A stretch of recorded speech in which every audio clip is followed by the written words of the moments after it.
अस्सलाम वालेकुम। अब है आप लोग का question number 3, partnership distribution profit and loss का।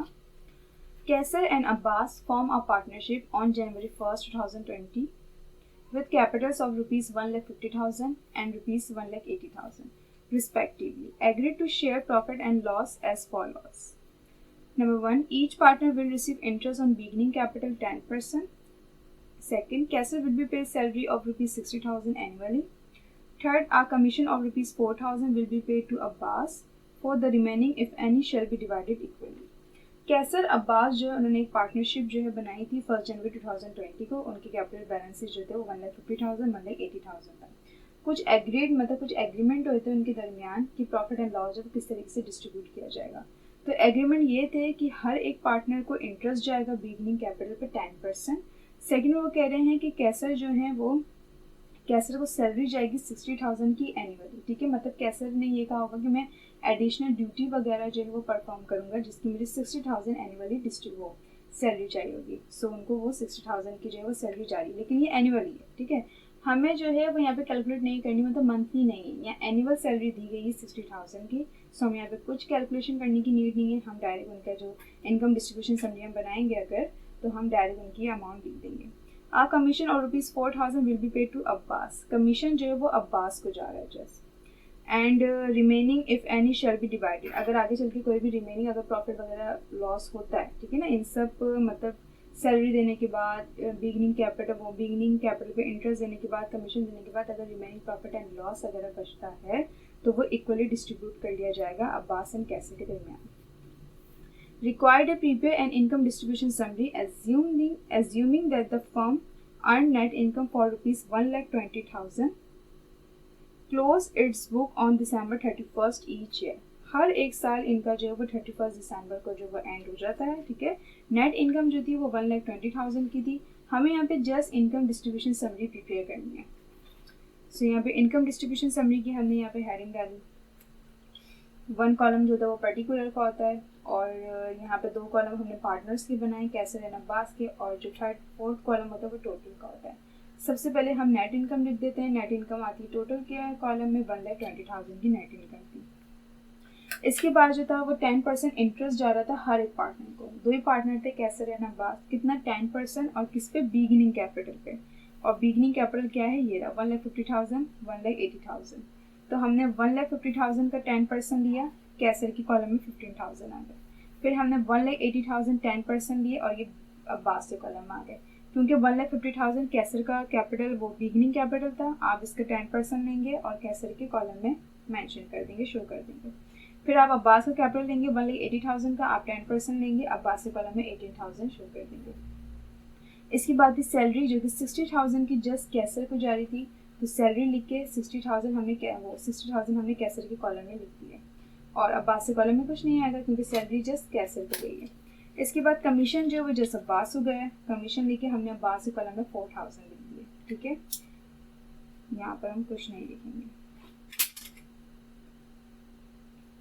इसके बाद अगर देखा जाए तो बस कुछ नहीं था, यहाँ पर इंटरेस्ट था, फिर सैलरी थी एंड कमीशन था। अब क्या करते हैं, हम टोटल कर लेते हैं, लाइन ड्रॉ करते हैं। हम टोटल करेंगे 15,000 60,000, ये होगा 75,000, 18,000 4,000, ये हो गए 22,000।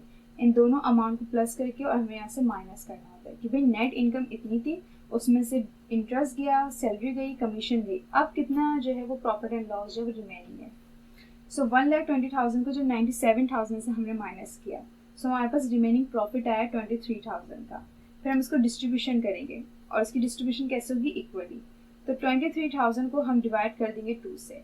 लेकिन कभी भी एक अमाउंट हो, ठीक है ना, और उसको कहा जाए कि भाई इक्वली डिस्ट्रीब्यूट करेंगे, तो अगर 2 पार्टनर्स हैं तो उस अमाउंट को 2 से डिवाइड कर दें, अगर 3 पार्टनर्स हैं उस अमाउंट को 3 से डिवाइड कर दें, अगर 4 पार्टनर्स हैं तो उस अमाउंट को 4 से डिवाइड कर दें। सिंपल। सो आप 23,000 को जब 2 से डिवाइड करेंगे तो हर एक के हिस्से में 11,500 आएंगे। 11,500। ठीक है, मैं यहाँ पे आपको करके दिखा देती हूँ, जैसे कि रिमेनिंग जो प्रॉफिट था वो 23,000 का था। ये देखें 23,000 का क्या था, ये रिमेनिंग प्रॉफिट। असल में यहाँ पर स्पेस नहीं होता इसलिए हमें कैलकुलेशन मतलब मैंने नहीं दिखाई। ये रिमेनिंग प्रॉफिट था और जब भी इक्वल पार्टनर है, ठीक है ना, तो उनके रेशियो में बता देती हूँ। जैसे कि 2 पार्टनर्स हैं तो उनके रेशियो क्या होगा, 1 और 1, ठीक है। जब आप इसको प्लस करेंगे तो ये कितना हो जाएगा, 2, ठीक है। तो फिर इनका रेशियो क्या हो गया, जैसे कि कैसर का रेशियो हो गया 1/2 एंड अब्बास का रेशियो भी 1/2। जब आप 23,000 को मल्टीप्लाई करेंगे 1 से और डिवाइड करेंगे 2 से तो आपके पास 11,500 ही आएंगे। तो सिंपल ये है कि रेशियो वगैरह को नहीं देखें, ठीक है ना। जब इक्वली डिस्ट्रीब्यूशन का कहा जाए तो आप रेशियो वगैरह को देखें ही नहीं। 2 पार्टनर्स हैं तो उस अमाउंट को 2 से डिवाइड कर दें, 3 पार्टनर है तो उस अमाउंट को 3 से डिवाइड कर दें, 4 पार्टनर्स हैं तो उनको 4 से डिवाइड करते हैं, ठीक है। जब भी इक्वल पार्टनर्स हों और कोई अमाउंट डिस्ट्रीब्यूशन करनी हो तो जितने भी पार्टनर्स होते हैं हम उससे डिवाइड कर देते हैं। तो यहाँ पे 23,000 को जब आप 2 से डिवाइड करेंगे तो ये हो गया 11,500। मैंने जो है वो एक इजी तरीका भी आप लोग को बता दिया। इस तरीके से अगर आप रेशियो से करना चाहें तो आप रेशियो से भी कर सकते हैं। फिर यहाँ पे जो था इनको जो है वो मतलब कैसर को इंटरेस्ट वगैरह मिला था, सैलरी मिली थी, फिर रिमेनिंग प्रॉफिट भी मिला उनको, ठीक है। तो इन सबको जो टोटल किया था वो 75,000 था। आपने 75,000 क्या किया, 11,500 में प्लस किया, सो टोटल आ गया 86,500। फिर आपने 22,000 को 11,500 से प्लस किया, ये आ गया 33,500। फिर यहाँ पे आपको क्या करना होता है कि यहाँ पर ये आ गया कि जैसे कि ये रिमेनिंग प्रॉफिट था, अब आपने रिमेनिंग प्रॉफिट को डिस्ट्रीब्यूट करा। रिमेनिंग प्रॉफिट को डिस्ट्रीब्यूट करने के बाद आप यहाँ पे माइनस कर देंगे, क्योंकि हमें यहाँ पे निल लाना होता है कि इनकम डिस्ट्रीब्यूशन समरी से जो भी प्रॉफिट एंड लॉस था कंपनी का वो हमने डिस्ट्रीब्यूट कर दिया है। अब इनकी कंपनी में कोई प्रॉफिट एंड लॉस नहीं है, इसलिए यहाँ पे निल आएगा। सो 23,000 को जब माइनस कर देंगे 23,000 से तो यहाँ पे निल आ जाएगा। और आप इन दोनों अमाउंट को प्लस करेंगे तो नेट इनकम की इक्वल ही आनी चाहिए, 1,20,000।